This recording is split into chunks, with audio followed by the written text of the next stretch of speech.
काफी समय से शेख चिल्ली की पत्नी मायके में रह रही थी। वह वापस नहीं आ रही थी तो शेख चिल्ली स्वयं उसे लाने के लिए अपने ससुराल पहुंच गए और वहां कुछ दिन बिताए।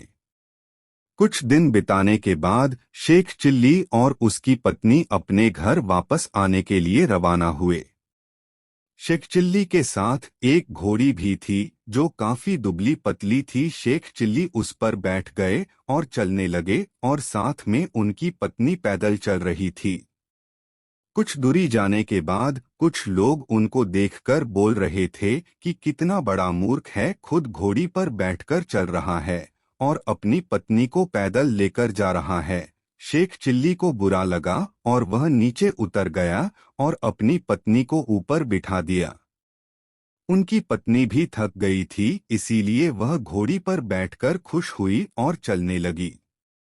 शेख चिल्ली और उसकी पत्नी जा रहे थे। तभी रास्ते में कुछ लोगों ने कहा कि कितना बड़ा मूर्ख है, इसकी पत्नी के होते हुए भी यह पैदल चल रहा है और इसकी पत्नी घोड़ी पर बैठी है, उसको भी शर्म नहीं आ रही है। शेख चिल्ली को बात बुरी लगी और वह भी स्वयं उस घोड़ी पर अपनी पत्नी के साथ बैठ गया। थोड़ी ही दूर चलने के बाद घोड़ी ने भी जवाब दे दिया। वह काफी दुबली पतली थी, इसलिए दोनों का बोझ सहन नहीं कर पा रही थी। शेख चिल्ली उस पर चाबुक बरसाते हुए जा रहा था। तभी लोग आपस में बातें कर रहे थे कि देखो उसको, कितना बड़ा मूर्ख है, उस दुबली पतली घोड़ी पर दोनों बैठकर जा रहे हैं। बेचारे बेजुबान जानवर पर उनको तरस भी नहीं आ रहा है। शेख चिल्ली ये बात सुनकर नीचे उतर गया और अपनी पत्नी को भी नीचे उतार दिया।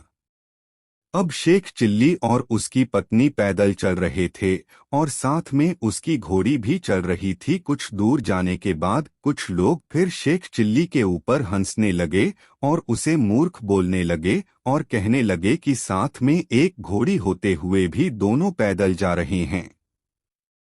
अब शेख चिल्ली को गुस्सा आने लगा था। वह घोड़ी को जमीन पर लेटाया और उसके हाथ पैर बांध दिए और अपने कंधे पर लाद लिया।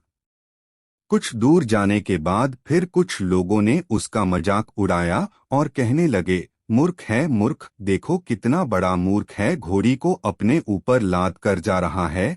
तभी शेख चिल्ली को बहुत तेज गुस्सा आया और तिल मिला उठा। वो गुस्से में घोड़ी को पास की तालाब में फेंक दिया और वापस चला गया। लोग हमेशा आपको बोलते रहेंगे, आप अच्छा करो या बुरा, कभी किसी की बात नहीं सुननी चाहिए। लोगों का काम है कहना।